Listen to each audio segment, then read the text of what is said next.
یہ برات یعنی بیزاری، علیحدگی اور بے تعلقی کا اعلان ہے اللہ اور اس کے رسول صلی اللہ علیہ وآلہ وسلم کی طرف سے ان مشرکوں سے کہ جن سے تم نے معاہدہ کیا تھا۔ تو اے مشرکو، تم اس سرزمین میں صرف 4 مہینے تک گھوم پھر لو اور اچھی طرح سے سمجھ لو کہ تم اللہ کو بے بس نہیں کر سکتے، اور یہ بھی سمجھ لو کہ اللہ حق کے منکروں کو ذلیل کرنے والا ہے۔ اور یہ اعلان ہے اللہ اور اس کے رسول صلی اللہ علیہ وآلہ وسلم کی طرف سے تمام لوگوں کے لیے سب سے بڑے حج کے دن کہ یقیناً اللہ اور اس کا رسول صلی اللہ علیہ وآلہ وسلم مشرکوں سے بیزار اور بری الذمہ ہے۔ بس اب بھی اگر تم لوگ توبہ کر لو تو یہ تمہارے ہی لیے بہتر ہے، لیکن اگر تم نے حق سے منہ کو پھیرا اور پھر خوب اچھی طرح سے سمجھ لو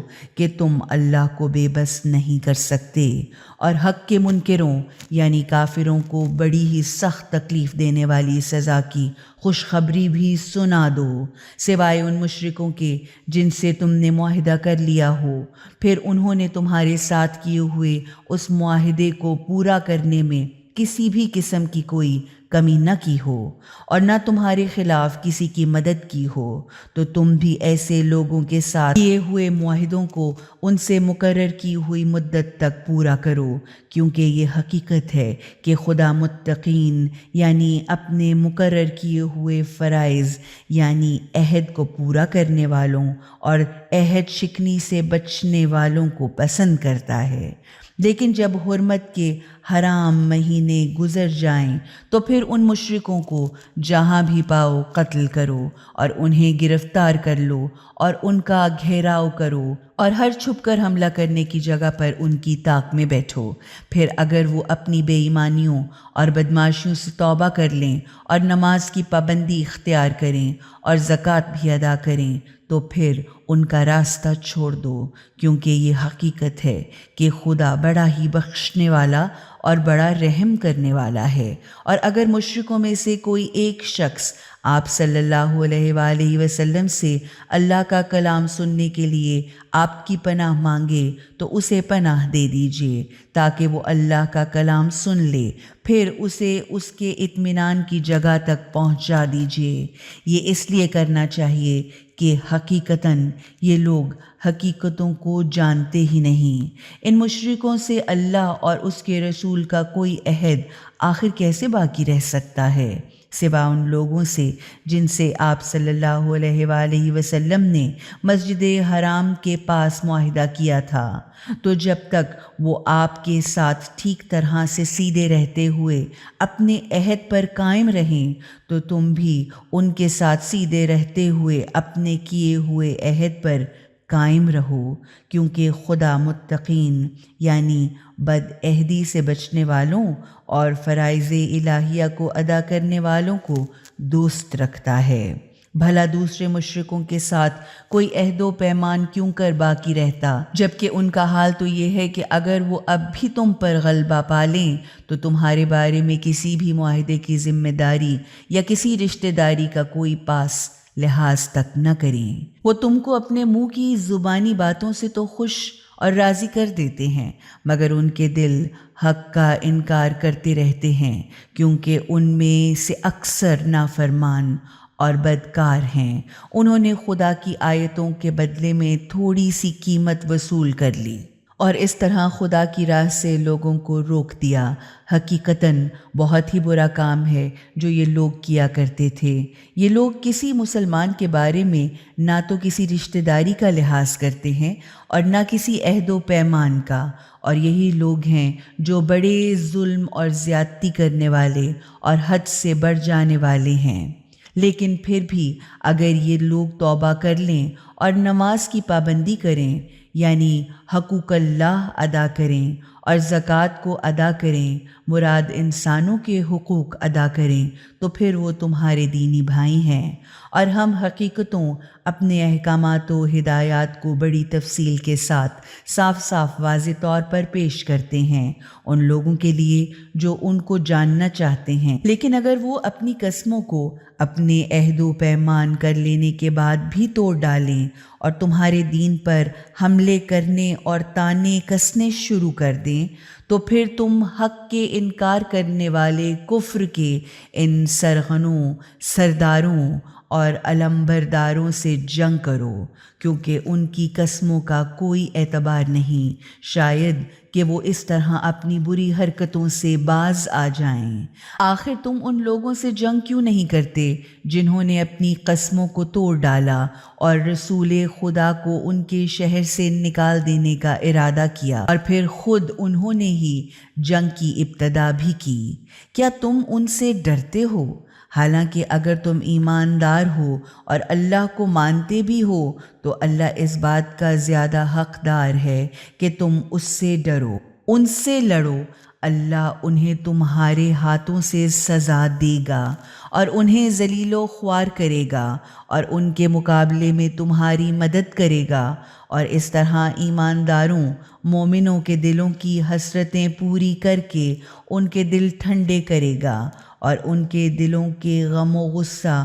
اور جلن کو بھی دور کر دے گا، کیونکہ اللہ جس پر بھی چاہتا ہے اپنی رحمتوں، معافیوں اور بخششوں کے ساتھ توجہ فرماتا ہے، اور اللہ ہی ہے سب کچھ جاننے والا اور گہری مصلحتوں کے مطابق بالکل ٹھیک ٹھیک کام کرنے والا۔ کیا تم لوگوں نے یہ سمجھ رکھا ہے کہ تم لوگ یوں ہی چھوڑ دیے جاؤ گے؟ حالانکہ ابھی اللہ نے تمہارا امتحان لے کر یہ معلوم بھی نہیں کیا کہ آخر تم میں سے کن لوگوں نے اللہ کی راہ میں جہاد یعنی سخت جد و جہد کی ہے، اور اللہ اور اس کے رسول صلی اللہ علیہ وآلہ وسلم اور ایمانداروں کو چھوڑ کر کسی اور کو اپنا جگری دوست اور رازدار نہیں بنایا ہے، اور تم جو کچھ بھی کرتے ہو اللہ اس سے پوری طرح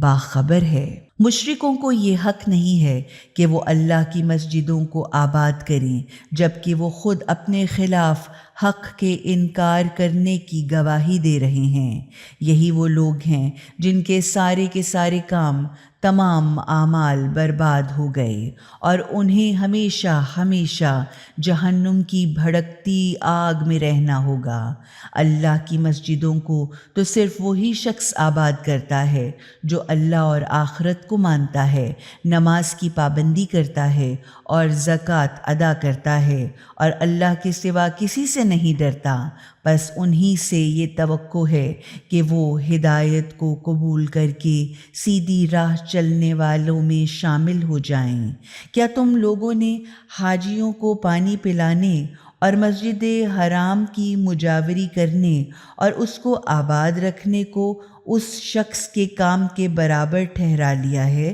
جو اللہ اور آخرت کے دن پر ایمان لایا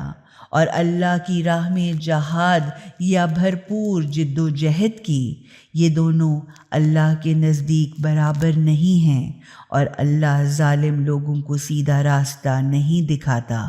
اللہ کے ہاں تو انہی لوگوں کے مرتبے بہت بڑے ہیں جو ایمان لائے یعنی حق کو دل سے مانا اور جنہوں نے راہ خدا میں ہجرت کی اور اللہ کی راہ میں اپنی جان و مال سے جہاد کیا، یعنی بھرپور جد و جہد کی یا اپنی جان اور مال کو اللہ کی راہ میں کھپایا، اور یہی لوگ کامیاب ہیں۔ ان کا پالنے والا مالک انہیں اپنی طرف سے خوشخبری دیتا ہے اپنی خاص رحمت، رضا و خوشنودی کی اور ان جنت کے گھنے باغوں کی جن میں ان کے لیے ہمیشہ ہمیشہ برقرار رہنے والی نعمت اور پائیدار عیش و عشرت کے سامان ہیں، جن میں وہ ہمیشہ ہمیشہ رہیں گے۔ اس میں کوئی شک نہیں کہ خدا کے پاس وہ اجر ہے جو بہت ہی بڑا ہے۔ اے ایمان لانے والو، اپنے باپ دادا اور بھائیوں کو بھی اپنا سرپرست، رفیق اور حامی مت بناؤ اگر وہ کفر، حق کے انکار کو ایمان کے مقابلے میں پسند کریں، اور تم میں سے جو کوئی بھی انہیں اپنا سرپرست، رفیق یا حامی بنائے گا یا محبت رکھے گا تو وہی لوگ ظالم ہوں گے۔ آپ صلی اللہ علیہ وآلہ وسلم فرما دیں کہ اگر تمہارے باپ دادا اور تمہاری اولاد تمہارے بھائی اور تمہاری بیویاں اور تمہارے عزیز رشتہ دار اور تمہارے وہ مال جو تم نے کما کر جمع کیے ہیں اور تمہارا وہ کاروبار جس کے ٹھنڈے پر جانے کا تمہیں ہر وقت خوف لگا رہتا ہے اور تمہارے وہ گھر جو تمہیں بہت ہی اچھے لگتے ہیں، اگر یہ تمام چیزیں اللہ سے اور اس کے رسول سے اور اس کی راہ میں بھرپور جد و جہد یا جہاد کرنے سے تم کو زیادہ پیاری ہیں تو پھر تم انتظار کرو یہاں تک کہ اللہ اپنا فیصلہ تمہارے سامنے لے آئے، اور یاد رکھنا کہ اللہ ایسے برے کام کرنے والے نافرمانوں کو سیدھا راستہ نہیں دکھاتا۔ اللہ نے بہت سے مقامات پر تمہاری مدد کی ہے، ابھی جنگ حنین ہی کے دن جب تم میں اپنی تعداد کے زیادہ ہونے پر غرور پیدا ہو گیا تھا، مگر اس نے تمہیں کچھ بھی تو فائدہ نہ پہنچایا، اور وہ کثرت تعداد تمہارے کچھ بھی تو کام نہ آئی، یہاں تک کہ زمین اپنی وسعت کے باوجود تم پر تنگ ہو گئی اور تم پیٹھ پھیر پھیر کر بھاگ نکلے۔ ذرا قرآن کے آئینے میں رسول صلی اللہ علیہ وآلہ وسلم کے ساتھیوں کا کردار ملاحظہ فرمائیں۔ پھر اللہ نے اپنی طرف کا سکون و اطمینان اپنے رسول صلی اللہ علیہ وآلہ وسلم اور سچے ایمانداروں اور حقیقی ماننے والوں پر اتارا، اور ایسی فوجیں بھی اتار دیں جو تم کو دکھائی تک نہ دیتی تھیں، اور اس طرح حق کے انکار کرنے والوں کو سزا دی، اس لیے کہ منکرین حق کی ایسی ہی سزا ہوتی ہے۔ پھر ایسی سزا دینے کے بعد بھی اللہ نے جس کو چاہا توبہ کی توفیق عطا کی اور اس کی توبہ کو قبول کیا، کیونکہ اللہ ہی بڑا معاف کر دینے والا اور بڑا رحم کرنے والا ہے۔ اے وہ لوگو جو ایمان لا چکے ہو، مشرکین تو سراسر نجاست ہی نجاست ہیں، وہ تو اس سال کے بعد آئندہ مسجد حرام کے قریب بھی نہ پھٹکیں، اور اگر تمہیں مفلسی اور تنگ دستی کا خوف ہے تو ان قریب اگر خدا نے چاہا تو وہ تمہیں اپنے فضل و کرم سے دولت مند یا غنی کر دے گا، یقیناً خدا بڑا ہی جاننے والا اور گہری حکمتوں اور مصلحتوں کے مطابق بالکل ٹھیک ٹھیک کام کرنے والا ہے۔ تم اہل کتاب میں سے ان لوگوں کے خلاف جنگ کرتے رہو جو اللہ اور آخرت کے دن کو نہیں مانتے، اور جو کچھ اللہ اور اس کے رسول نے حرام قرار دیا ہے اسے حرام نہیں سمجھتے، اور سچے دین کو اپنا دین یعنی طریقہ زندگی نہیں بناتے۔ ان سے لڑو یہاں تک کہ وہ خود اپنے ہاتھ سے جزیہ دیں اور چھوٹے بن کر رہیں۔ یہودی کہتے ہیں کہ عزیر علیہ السلام خدا کے بیٹے، اور عیسائی کہتے ہیں کہ مسیح خدا کے بیٹے ہیں۔ یہ ان کے منہ سے نکلی ہوئی بے حقیقت باتیں ہیں جو وہ اپنے سے پہلے کے منکرین حق کی دیکھا دیکھی کیا کرتے ہیں۔ خدا ان کو غارت کرے یا ان پر اللہ کی مار ہو۔ یہ لوگ کس طرف حق سے منہ پھیر پھیر کے ٹیڑے چل رہے ہیں۔ انہوں نے تو اپنے عالموں، راہبوں اور مسیح ابن مریم کو اللہ کے علاوہ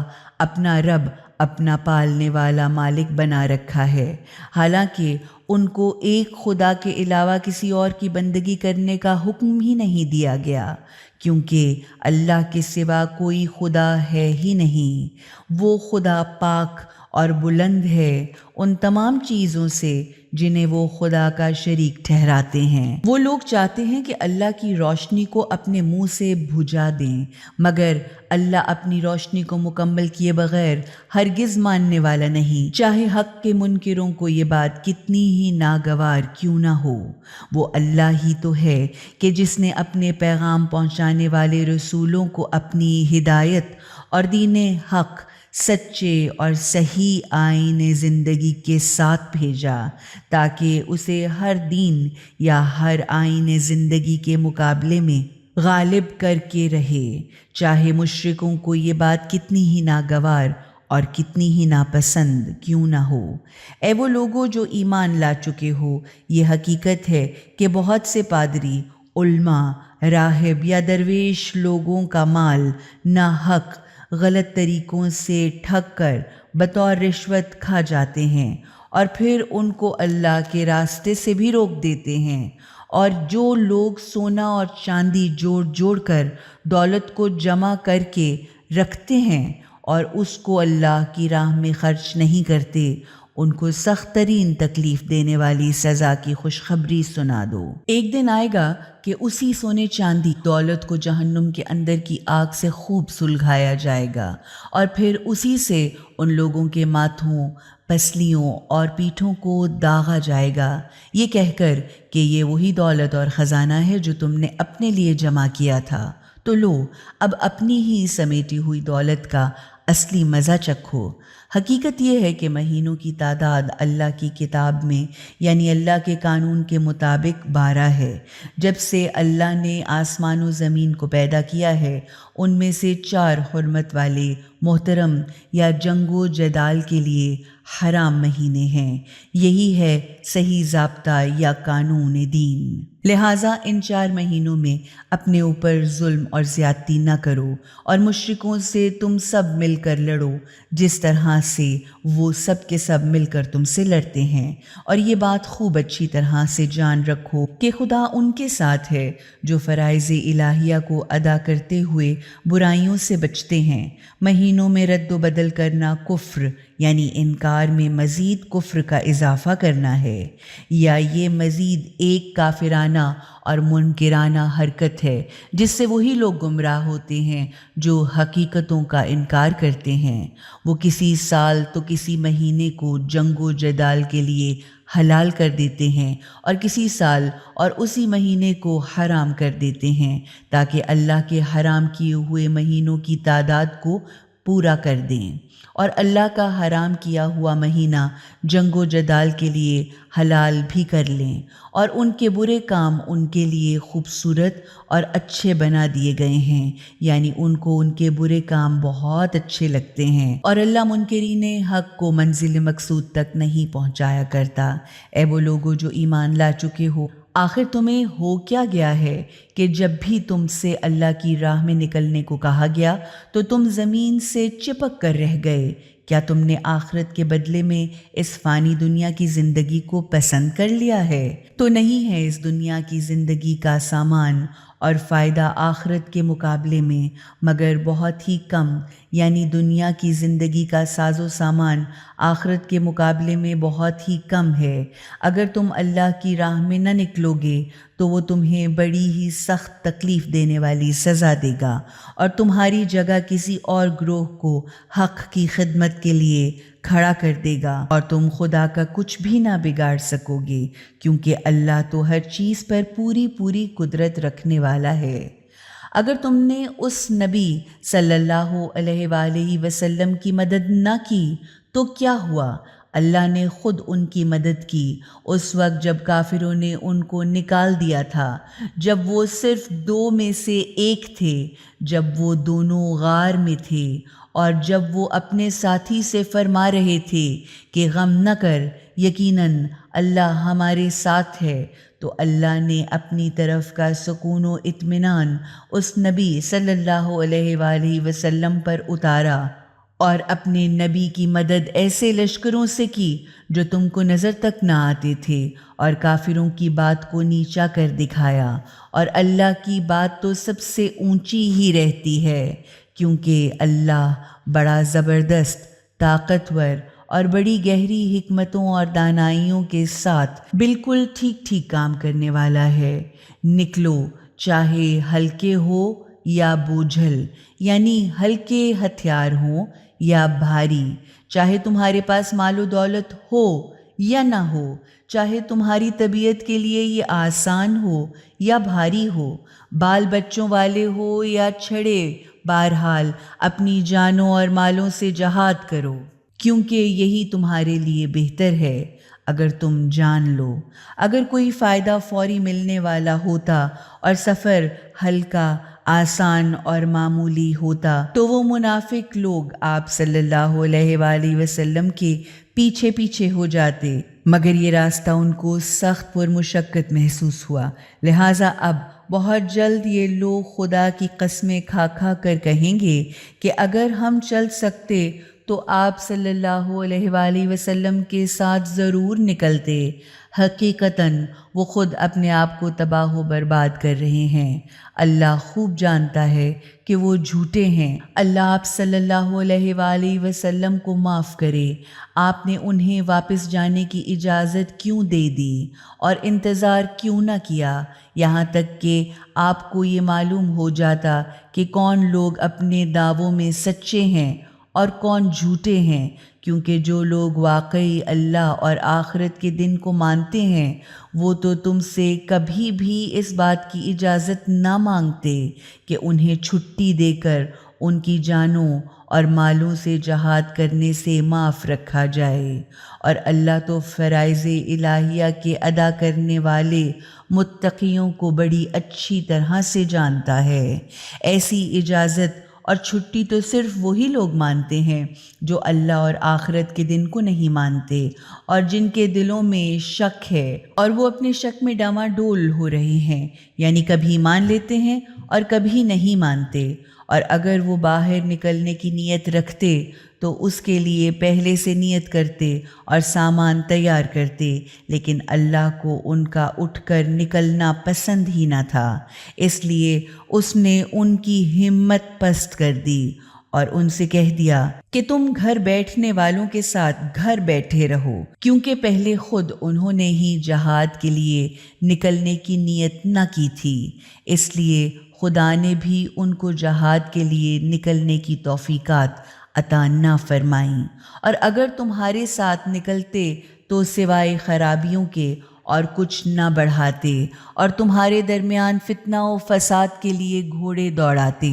اور تم میں ایسے جاسوس موجود ہیں جو ان کی باتوں کو خوب کان لگا کر سنتے ہیں، اور اللہ ایسے ظالموں کو خوب جانتا ہے۔ وہ تو پہلے بھی فتنہ و فساد کی کوشش کر چکے ہیں اور آپ صلی اللہ علیہ وآلہ وسلم کے معاملات کو درہم برہم کرتے رہے ہیں، یہاں تک کہ حق سامنے آ گیا اور ان کی مرضی کے خلاف اللہ کی بات غالب ہو کر رہی یا اللہ کا کام ہو کر ہی رہا، حالانکہ وہ اس کامیابی کو بہت ہی ناپسند کرتے تھے۔ اور ان میں سے کوئی ایسا بھی ہے جو کہتا ہے کہ مجھے تو چھٹی دے دیجیے اور مجھے امتحان یا گناہ میں نہ ڈالیے۔ سن لو کہ وہ تو امتحان یا گناہ میں پڑ ہی چکے ہیں، اور جہنم نے ان منکرین حق کو ہر طرف سے گھیر رکھا ہے۔ اگر آپ صلی اللہ علیہ وآلہ وسلم کو کوئی فائدہ ہوتا ہے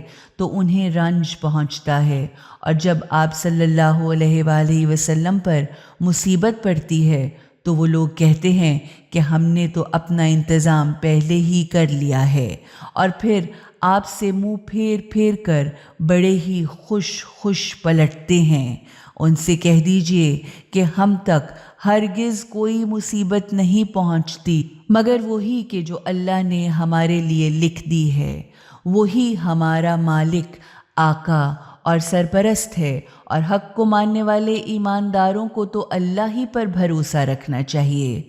فرما دیجئے کہ تم ہمارے لیے دو بھلائیوں یعنی فتح یا شہادت میں سے ایک کے سوا اور کس چیز کا انتظار کر سکتے ہو، اور ہمیں تمہارے لیے اس بات کا انتظار ہے کہ خدا تمہیں اپنی سزا دے، چاہے خود اپنے پاس سے دے یا ہمارے ہاتھوں سے دلوائے۔ اچھا تو اب تم انتظار کرو اور یقین رکھو کہ ہم بھی تمہارے ساتھ انتظار کر رہے ہیں۔ معلوم ہوا کہ انتظار مومن کی قسمت ہے۔ آپ صلی اللہ علیہ وآلہ وسلم فرما دیں کہ تم اپنے مال چاہے راضی خوشی خیرات کرو یا ناگواری کے ساتھ خیرات کرو، وہ تم سے ہرگز قبول نہ کیے جائیں گے، کیونکہ تم برے کام کرنے والے نافرمان لوگ ہو۔ ان کے خیرات کیے ہوئے مال کے قبول نہ ہونے کی وجہ اس کے سوا کچھ اور نہیں کہ انہوں نے اللہ اور اس کے رسول کا حکم ماننے سے انکار کیا، اور اسی لیے وہ نماز کے لیے بھی نہیں آتے مگر سستی اور بے رغبتی کے ساتھ، اور خیرات نہیں کرتے مگر اس حالت میں کہ وہ انہیں ناپسند ہو، یعنی نماز اگر پڑھتے ہیں تو سستی اور بے رغبتی سے، اور خیرات اگر دیتے ہیں تو مجبوراً اور ناپسندیدگی سے۔ تو تمہیں ان کے مال اور اولاد اچھے معلوم ہو کر دھوکے میں نہ ڈال دیں، اس لیے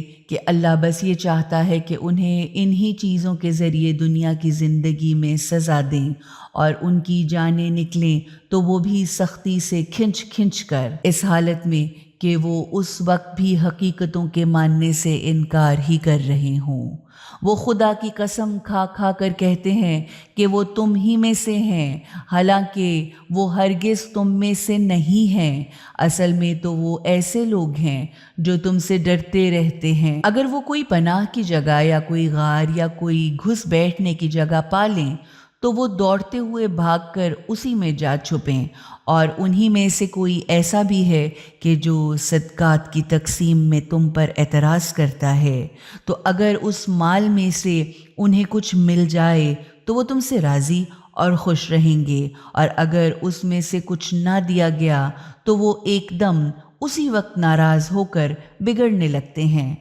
اور کیا ہی اچھا ہوتا کہ وہ اس پر راضی رہتے جو اللہ اور اس کے رسول نے انہیں دیا ہے، اور کہتے کہ بس اللہ ہمارے لیے کافی ہے،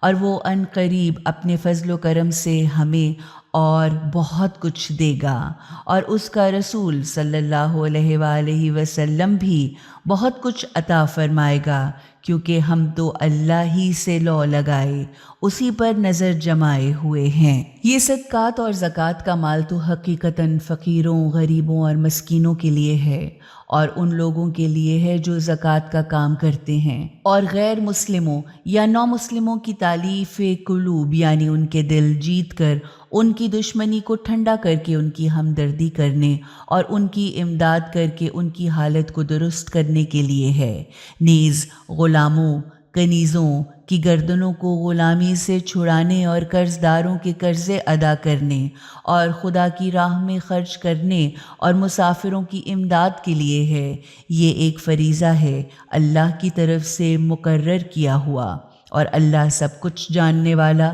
گہری حکمتوں اور مصلحتوں کے مطابق بالکل ٹھیک ٹھیک کام کرنے والا ہے۔ اور ان میں سے کچھ لوگ ایسے بھی ہیں جو اللہ کے رسول صلی اللہ علیہ وآلہ وسلم کو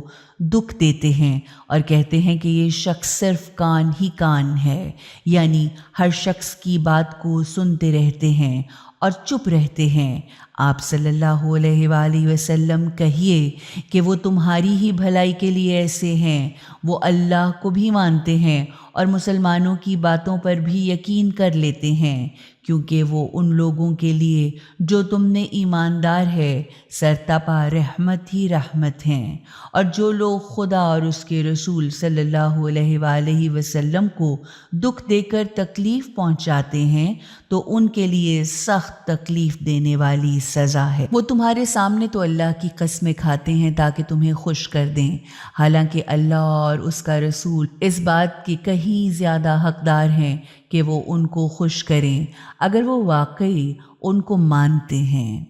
کیا ان کو معلوم نہیں کہ جو بھی اللہ اور اس کے رسول کی مخالفت کرے تو لازمی طور پر اس کے لیے جہنم کی آگ ہوگی جس میں وہ ہمیشہ ہمیشہ رہے گا، اور یہ بہت ہی بڑی ذلت اور رسوائی ہے۔ یہ منافق لوگ ڈر رہے ہیں کہ کہیں مسلمان پر کوئی ایسا سورہ نہ اتر آئے جو ان کو وہ سب کچھ بتا دے جو ان منافقوں کے دلوں میں ہے، تو آپ صلی اللہ علیہ وآلہ وسلم ان سے فرما دیں کہ اچھا، اڑاؤ مذاق، اور یقیناً اللہ بھی ان تمام باتوں کو تمہارے دلوں سے باہر نکال کر بتا دے گا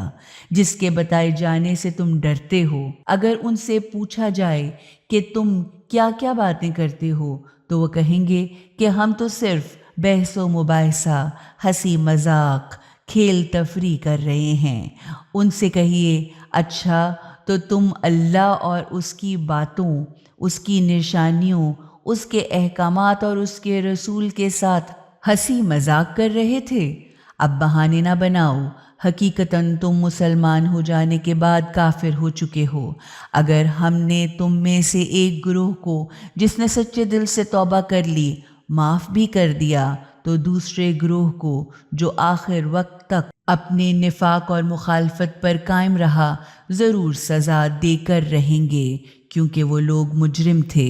منافق مرد اور منافق عورتیں سب ایک دوسرے سے ملتے جلتے ہیں، یعنی سب کے سب ایک ہی جیسے ہیں۔ وہ سب برائی کی ترغیب دیتے ہیں اور اچھائی سے روکتے ہیں، اور اپنے ہاتھوں کو نیک خیرات سے بند رکھتے ہیں، کیونکہ وہ اللہ کو بھول گئے ہیں تو اللہ نے بھی انہیں بھلا دیا۔ یہ حقیقت ہے کہ یہ منافق لوگ بڑے ہی نافرمان اور بدکار ہیں، اسی لیے اللہ نے ان منافق مردوں، عورتوں اور کافروں کے لیے جہنم کی آگ کا وعدہ کر لیا ہے، جس میں وہ ہمیشہ ہمیشہ رہیں گے۔ وہی آگ ان کے لیے کافی بھی ہے اور موزوں بھی، اور اللہ نے ان پر لعنت یعنی اللہ کی خاص رحمت سے دور کر دیا ہے، اور ان کے لیے ہمیشہ ہمیشہ قائم رہنے والی سزا ہے۔ انہی لوگوں کی طرح جو تم سے پہلے تم سے زیادہ طاقتور بھی تھے اور مال اور اولاد بھی تم سے کہیں زیادہ رکھتے تھے، بس انہوں نے دنیا میں اپنے حصے کے مزے لوٹ لیے، اور تم نے بھی دنیا میں اپنے حصے کے مزے اسی طرح لوٹے جیسے کہ انہوں نے لوٹے تھے، اور تم بھی ویسے ہی محمل کاموں اور بحثوں میں پڑے رہے جیسے وہ ان کاموں میں پڑے رہے تھے۔ تو یہ وہی لوگ ہیں جن کے تمام کام دنیا اور آخرت میں برباد ہو گئے، اور یہی لوگ سخت نقصان اٹھانے والے ہیں۔ کیا انہیں ان سے پہلے کے لوگوں کی خبر نہیں پہنچی؟ مثلاً نوح کی قوم، عاد، ثمود اور ابراہیم کی قوم کی تاریخ، اور مدین والے اور وہ بستیاں جن کو الٹ دیا گیا تھا۔ ان کے رسول ان کے پاس کھلی کھلی واضح نشانیاں، ہدایات، معجزات اور احکامات لے کر آئے تھے، تو اللہ ایسا نہ تھا کہ ان پر ظلم و ستم کرے، مگر حقیقتاً وہ خود اپنے اوپر ظلم ڈھانے والے تھے۔ مومن مرد اور مومن عورتیں سب کے سب ایک دوسرے کے حامی، رفیق اور ساتھی ہیں، کیونکہ وہ نیک باتوں کی ترغیب دیتے ہیں اور بری باتوں سے روکتے ہیں، نماز پابندی سے ادا کرتے ہیں اور زکوٰۃ دیتے ہیں، اور اللہ اور اس کے رسول کی اطاعت کرتے ہیں۔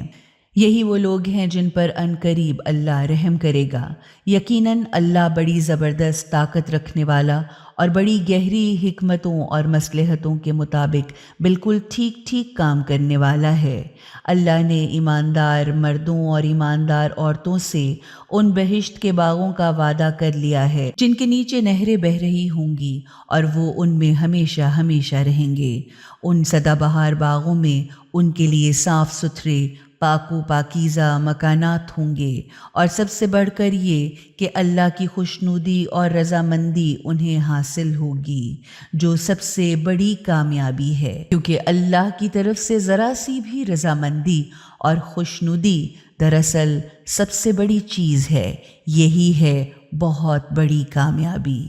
اے نبی صلی اللہ علیہ وآلہ وسلم، کافروں اور منافقوں کے ساتھ جہاد کیجیے اور ان پر سختی بھی کیجیے۔ ان کا ٹھکانہ جہنم ہے، اور وہ واپس لوٹ کر جانے کی بہت ہی بری جگہ ہے۔ وہ لوگ خدا کی قسمیں کھاتے ہیں کہ انہوں نے وہ بات نہیں کہی، حالانکہ حقیقت یہ ہے کہ انہوں نے کفر، انکار حق کی بات ضرور کہی، اور اس طرح وہ اسلام لانے کے بعد کافر ہو گئے، اور انہوں نے وہ کچھ کرنے کا ارادہ کیا جسے وہ پورا نہ کر سکے، اور ان کا سارا غصہ اور ناراضگی صرف اس بات پر ہے کہ اللہ اور اس کے رسول نے اپنے فضل و کرم سے ان کو مالدار بنا دیا۔ اگر اب بھی وہ توبہ کر لیں تو یہ انہی کے لیے بہتر ہے، اور اگر وہ منہ پھیر لیں تو پھر اللہ بھی ان کو دنیا اور آخرت میں بہت سخت تکلیف دینے والی سزا دے گا،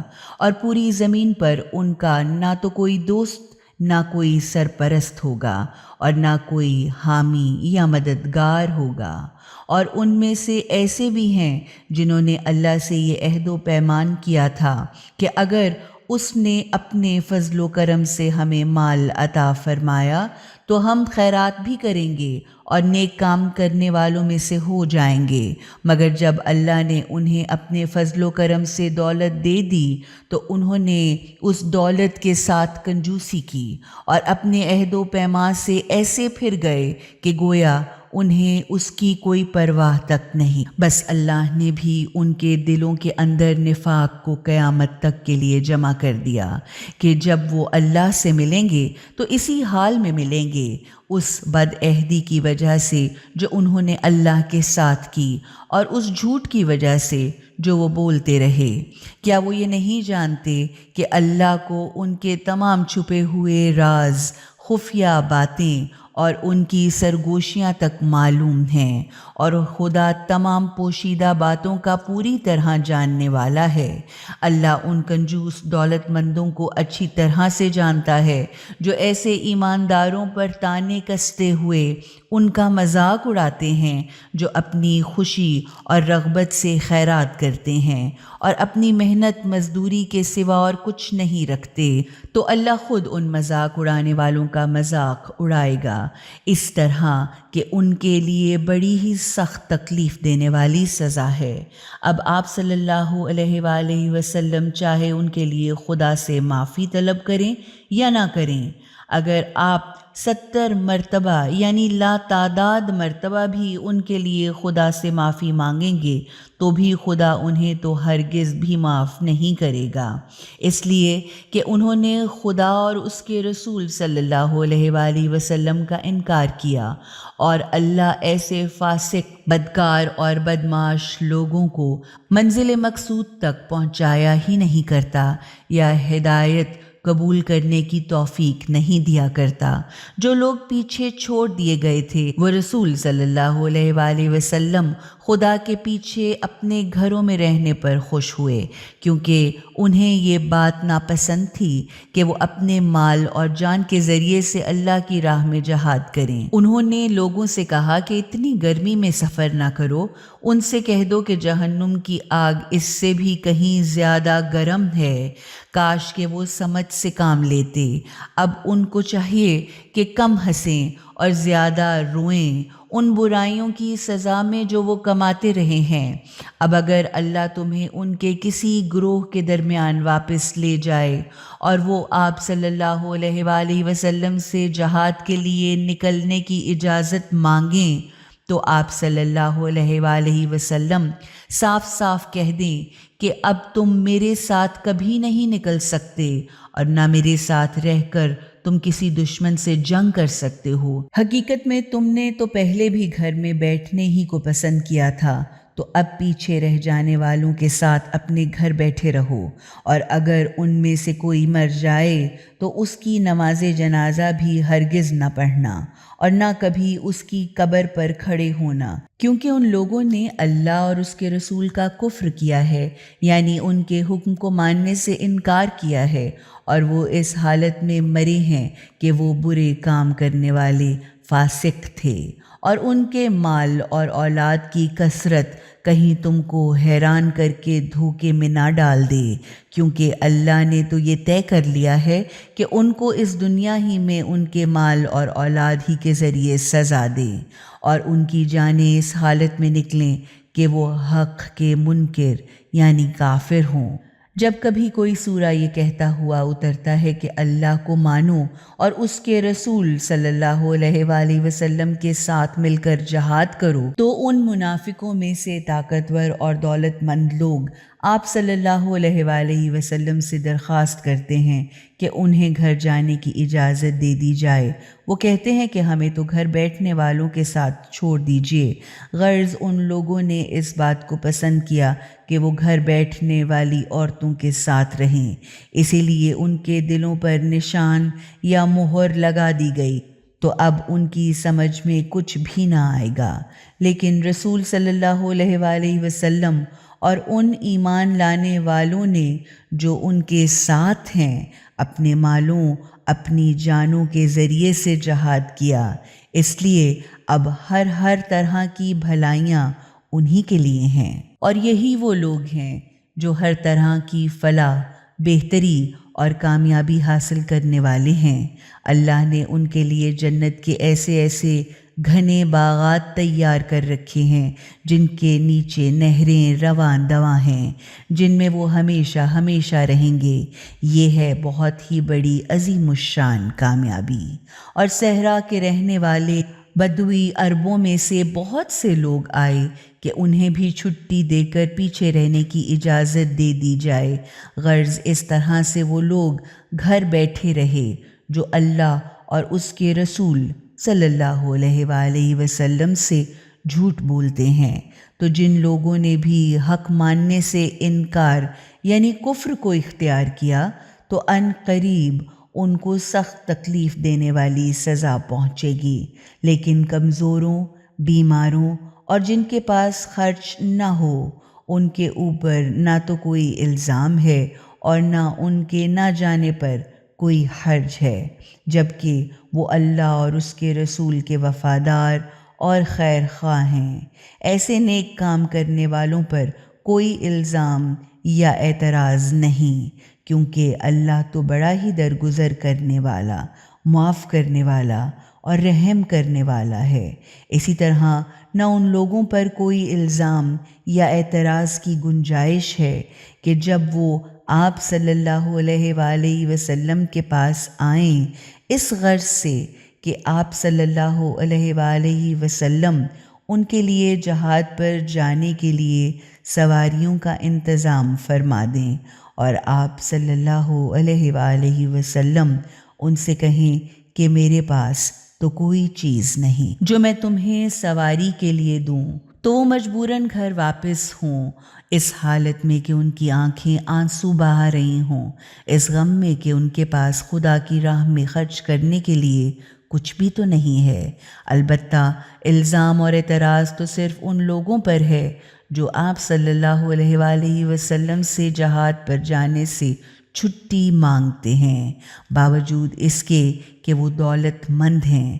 وہ اس بات کو پسند کرتے ہیں کہ گھر بیٹھنے والی عورتوں کے ساتھ رہیں، اس لیے اللہ نے ان کے دلوں پر نشان یا مہر لگا دی۔ تو اب یہ لوگ نہیں جان سکتے کہ مرنے کے بعد ان کی کیا گت بنے گی اور ان کے اس عمل کا کتنا برا نتیجہ نکلے گا۔ جب تم ان کی طرف پلٹو گے تو وہ تم سے طرح کے عذر خواہی اور بہانے بازی کریں گے، مگر تم صاف کہہ دینا کہ تم ایسی بیکار کی عذر خواہی اور بہانے بازی نہ کرو، ہم تمہاری کسی بات کو بھی نہ مانیں گے اور نہ تمہارا اعتبار کریں گے، کیونکہ اللہ نے ہمیں تمہارے حالات بتا دیے ہیں۔ اب تو اللہ اور اس کا رسول صلی اللہ علیہ وآلہ وسلم تمہارے طرز عمل کو دیکھے گا،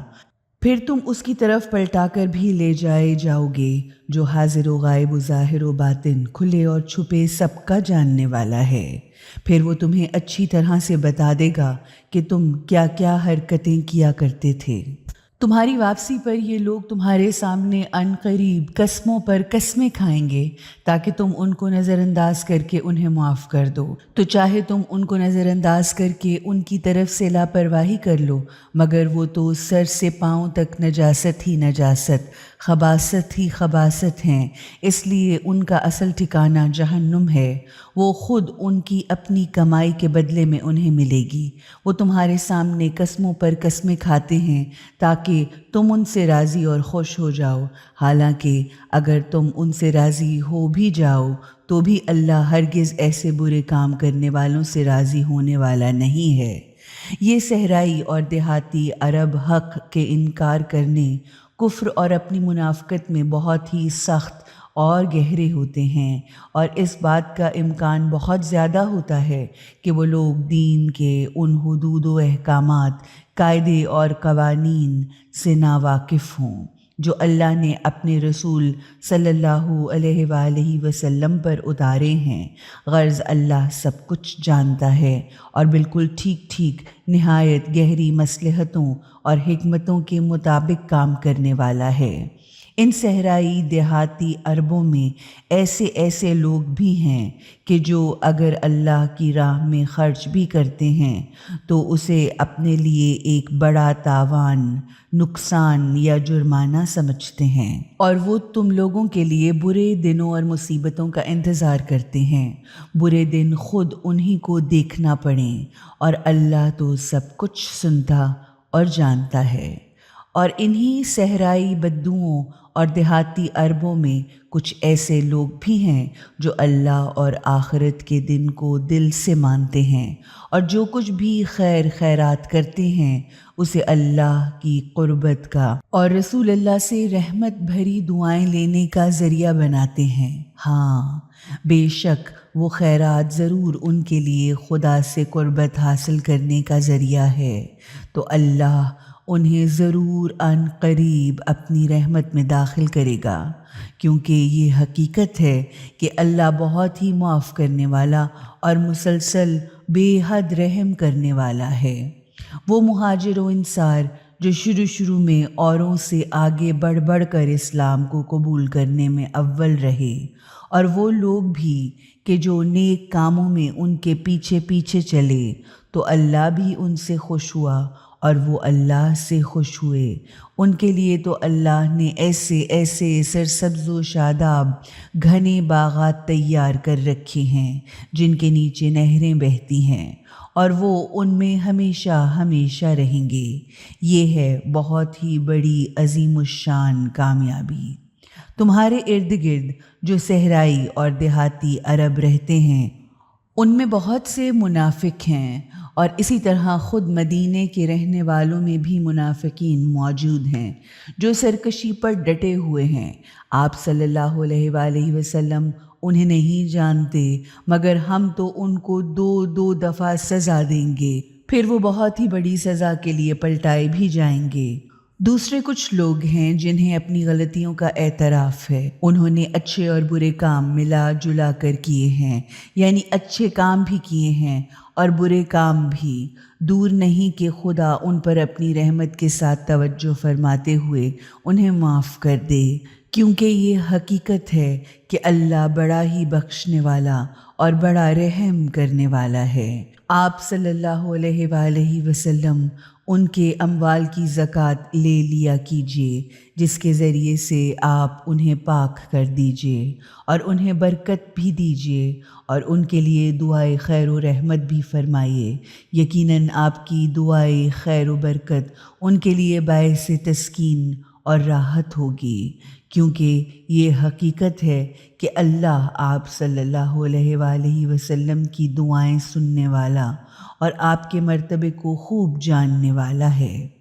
کیا انہیں نہیں معلوم کہ اللہ ہی تو ہے جو اپنے بندوں کی توبہ کو قبول کرتا ہے اور ان کی زکوٰۃ و خیرات کو بھی قبول کر لیتا ہے؟ یہ اس لیے ہے کہ اللہ بہت معاف کرنے والا اور بڑا رحم کرنے والا ہے، یعنی اس کو تمہارے اموال کی کوئی ضرورت نہیں، مگر صرف اس لیے کہ تمہارے گناہ معاف فرمائے اور تم پر رحم فرمائے۔ وہ تمہاری خیراتوں کو وصول فرماتا ہے، اور آپ صلی اللہ علیہ وآلہ وسلم فرما دیں کہ عمل کرتے رہو، اللہ بھی تمہارے عمل کو دیکھے گا، اور اس کا رسول صلی اللہ علیہ وآلہ وسلم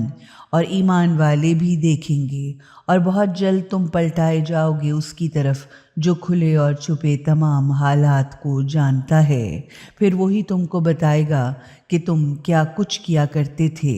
اور کچھ دوسرے لوگ ایسے بھی ہیں کہ جن کا معاملہ اللہ کے حکم پر موقوف یا ٹھہرا ہوا ہے، یا تو خدا انہیں سزا دے گا یا ان کی توبہ کو قبول کر لے گا، اور اللہ تو سب کچھ جاننے والا اور بہت ہی گہری مصلحتوں اور حکمتوں کے مطابق بالکل ٹھیک کام کرنے والا ہے۔ اور وہ لوگ بھی ہیں جنہوں نے ایک مسجد بنائی اس غرض سے کہ دین حق کو نقصان پہنچائیں، اللہ کے احسانات اور نعمات کا انکار کریں، مومنین میں تفرقہ یا پھوٹ ڈالیں، اور اس شخص کو موقع دیں جو اس سے پہلے بھی خدا اور اس کے رسول کے خلاف جنگ کر چکا ہے، اب وہ ضرور قسموں پر قسمیں کھائیں گے کہ ہمارا مقصد تو سوائے بھلائی کے کچھ نہیں، مگر اللہ گواہ ہے کہ وہ بالکل جھوٹے ہیں۔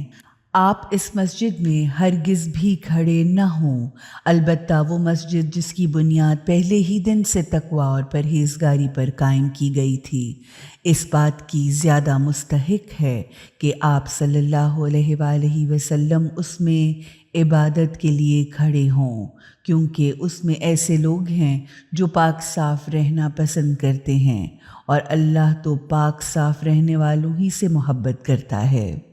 کیا وہ انسان جو اپنی عمارت کی بنیاد خدا کے خوف اور اس کی خوشی کی طلب پر رکھے بہتر انسان ہے، یا وہ جو اپنی عمارت ایک ایسے گڑھے کے کنارے پر اٹھائے جو دھنسنے ہی والا ہو، اور وہ خود بھی اسی کے ساتھ جہنم کی آگ میں دھنس جائے؟ اور خدا ایسے ظالم لوگوں کو سیدھا راستہ دکھا کر منزل مقصود تک نہیں پہنچایا کرتا۔ یہ عمارت جو انہوں نے بنائی ہے ہمیشہ ان کے دلوں میں شک و شبہات اور بے یقینی کا خلجان بنی رہے گی،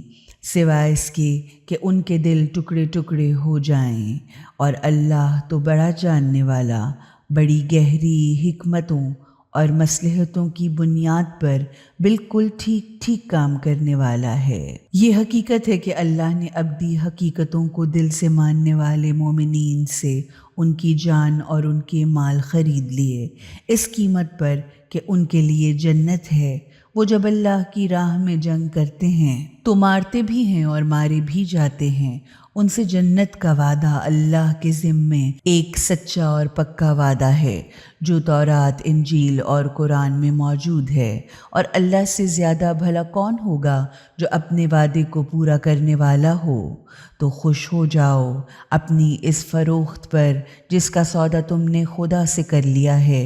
یہی ہے سب سے بڑی عظیم الشان کامیابی ان لوگوں کے لیے جو توبہ کر کے اللہ کی طرف بار بار پلٹنے والے، خدا کی بندگی بجا لانے والے، خدا کی تعریفوں کے گن گانے والے، روزوں میں عمر بسر کرنے والے، یا خدا کی خاطر دین کی راہ اور بلند مقاصد کے لیے زمین میں رواں دواں پھرنے والے ہیں، خدا کے آگے رکوع اور سجود کرنے والے ہیں، جو اچھائیوں کی ترغیب اور برائیوں سے روکنے والے ہیں، اور خدا کے حدود و قوانین کی حفاظت کرنے والے، یعنی زندگی کے ہر معاملے میں خدا کی مقرر کی ہوئی حدوں کی پوری پوری پابندی کرنے والے مومنین کو یہ خوشخبری سنا دو۔ نبی صلی اللہ علیہ وآلہ وسلم کو اور ان لوگوں کو جو ایمان لائے ہیں یہ حق نہیں ہے کہ وہ مشرکوں کی معافی کے لیے دعا کریں، چاہے وہ ان کے عزیز رشتہ دار ہی کیوں نہ ہوں، جبکہ وہ پوری طرح سے جان بھی چکے ہیں کہ وہ جہنم کے مستحق ہیں۔ اور حضرت ابراہیم نے جو اپنے باپ کے لیے خدا سے معافی کی دعا مانگی تھی، وہ تو صرف ایک وعدہ کی وجہ سے تھی جو انہوں نے اپنے باپ مراد یعنی چچا سے کر لیا تھا، مگر جب ان پر یہ بات کھل کر واضح ہو گئی کہ وہ تو اللہ کا دشمن ہے تو انہوں نے اس پر تبرہ کر لیا، یعنی اس سے بیزاری، علیحدگی کا اظہار اور برات کیا۔ سچی بات تو یہ ہے کہ ابراہیم علیہ السلام واقعاً بڑے ہی نرم دل، دوسروں کا غم کھانے والے، ہمدرد اور بہت ہی برداشت کرنے والے بردبار انسان تھے، اور اللہ ایسا نہیں ہے کہ لوگوں کو ہدایت دینے کے بعد پھر گمراہی میں چھوڑ دے، جب تک کہ انہیں صاف صاف واضح طور پر یہ بتا نہ دے کہ انہیں کن کن برائیوں سے بچنا چاہیے۔ حقیقتاً خدا ہر چیز کا پوری طرح جاننے والا ہے، اور یہ حقیقت ہے کہ آسمانوں اور زمین کی بادشاہت اللہ ہی کے قبضے میں ہے، وہی زندگی اور موت پر پورا پورا اختیار رکھتا ہے، اور اللہ کو چھوڑ کر تمہارا کوئی سرپرست، حامی یا مددگار نہیں جو تمہیں اس سے بچا سکے۔ اللہ نے اپنی توجہات کے ذریعے رحمت کی نظر ڈالی ہے نبی صلی اللہ علیہ وآلہ وسلم پر اور ان مہاجرین و انصار پر جنہوں نے بڑی تنگی، ترشی اور سختی کے وقت بھی نبی صلی اللہ علیہ وآلہ وسلم کا ساتھ دیا۔ اگرچہ ان میں سے کچھ لوگوں کے دل ٹیڑھے ہونے کی طرف مائل ہو چکے تھے، مگر پھر بھی اللہ نے ان پر توجہ فرماتے ہوئے اپنی رحمت کی نظر ڈالی، اس لیے کہ حقیقتاً اللہ ان کے ساتھ بڑی شفقت کرنے والا اور بڑا رحم کرنے والا ہے۔ اور ان تینوں کو بھی اللہ نے اپنی اپنی خاص توجہات سے نوازا جو پیچھے رہ گئے تھے، اور زمین اپنی وسعت کے باوجود ان پر تنگ ہو گئی تھی، اور خود ان کی اپنی جانیں تک ان پر بار ہونے لگی تھیں، یا وہ خود اپنی جانوں سے تنگ آ کر بیزار ہو چکے تھے۔ پھر انہوں نے سمجھ لیا کہ اللہ سے بچنے کے لیے سوائے خود اس کے دامن رحمت کے کوئی اور جگہ نہیں ہے۔ تب اللہ ان کی طرف اپنی مہربانیوں کے ساتھ پلٹا تاکہ وہ بھی اس کی طرف پلٹ آئیں۔ یقیناً وہ اپنی رحمتوں کے ساتھ توجہ فرمانے والا، توبہ قبول کرنے والا، معاف کرنے والا اور رحم کرنے والا ہے۔ اے لوگو جو ایمان لائے ہو، تقوی اختیار کرو، یعنی اللہ سے ڈرتے ہوئے، اللہ کے عائد کیے ہوئے فرائض کو ادا کرتے ہوئے برائیوں سے بچو اور سچوں کے ساتھ رہو۔ مدینے کے رہنے والوں اور اس کے ارد گرد کے صحرائی اور دیہاتی عربوں کے لیے یہ بات ہرگز ٹھیک نہیں کہ وہ اللہ کے رسول صلی اللہ علیہ وآلہ وسلم کا ساتھ چھوڑ کر گھر بیٹھے رہیں اور اپنی جانوں کو ان کا ساتھ دینے سے بچائیں، اس لیے کہ ایسا ہرگز نہ ہوگا کہ کوئی تکلیف، پیاس یا کوئی زحمت یا مشقت یا بھوک کی مصیبت خدا کی راہ میں ان کو پہنچے، یا کہیں وہ ایسا قدم اٹھائیں جو کافروں کے لیے غم و غصہ کا سبب ہو، یا وہ دشمنوں کے مقابلے میں کوئی کامیابی حاصل کریں، مگر یہ کہ ان میں سے ہر ایک بات کے بدلے ایک نیک عمل ان کے لیے نہ لکھا جائے، کیونکہ یہ حقیقت ہے کہ اللہ اپنے اچھے کام کرنے والوں کی اجرت یا حق خدمت برباد نہیں کرتا۔ اسی طرح یہ بھی ہرگز نہ ہوگا کہ خدا کی راہ میں وہ تھوڑا یا بہت خرچ کریں اور جہاد کرتے ہوئے کسی وادی کو پار کریں، مگر یہ کہ ان کے واسطے اس عمل کو لکھ نہ لیا جائے تاکہ اللہ انہیں صلہ دے ان کے اس بہترین عمل کا، ان کے اچھے سے اچھے کاموں کے لحاظ سے جو وہ کیا کرتے تھے۔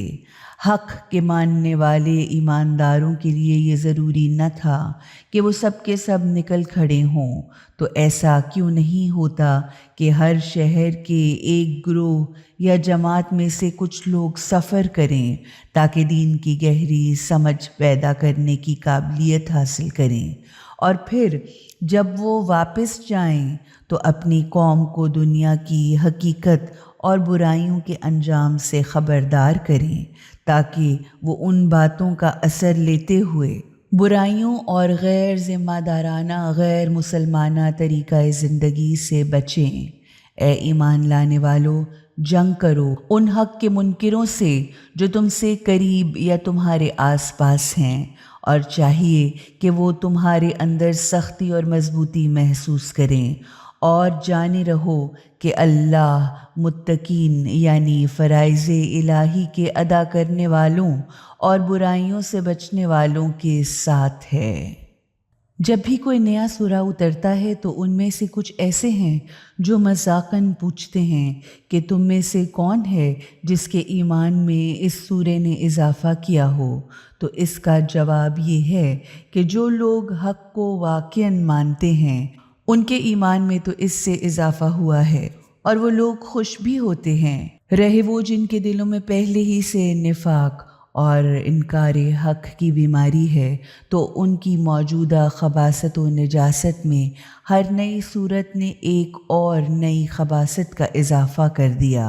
اور اسی لیے وہ مرے بھی تو اس حالت میں کہ وہ حق کے منکر تھے، یعنی حق کا مذاق اڑانے کا انجام یہ ہوا کہ خود ان کی پوری زندگی اور موت ایک مذاق بن گئی۔ کیا وہ نہیں دیکھتے کہ وہ ہر سال 1 یا 2 مرتبہ امتحان میں ڈالے جاتے ہیں، مگر اس پر بھی نہ تو وہ توبہ کرتے ہیں، نہ کوئی سبق سیکھتے ہیں اور نہ کوئی نصیحت قبول کرتے ہیں۔ جب کوئی سورت اترتی ہے تو یہ لوگ آنکھوں ہی آنکھوں میں ایک دوسرے سے باتیں کرتے ہیں یا ایک دوسرے کی صورت تکنے لگتے ہیں کہ کہیں کوئی تم کو دیکھ تو نہیں رہا، پھر چپکے سے پلٹ کر نکل بھاگتے ہیں۔ اصل بات یہ ہے کہ اللہ نے ان کے دلوں کو پھیر دیا ہے، اس وجہ سے کہ وہ ایسے لوگ ہیں جو سمجھتے ہی نہیں ہیں، یعنی سمجھنے کی کوشش ہی نہیں کرتے۔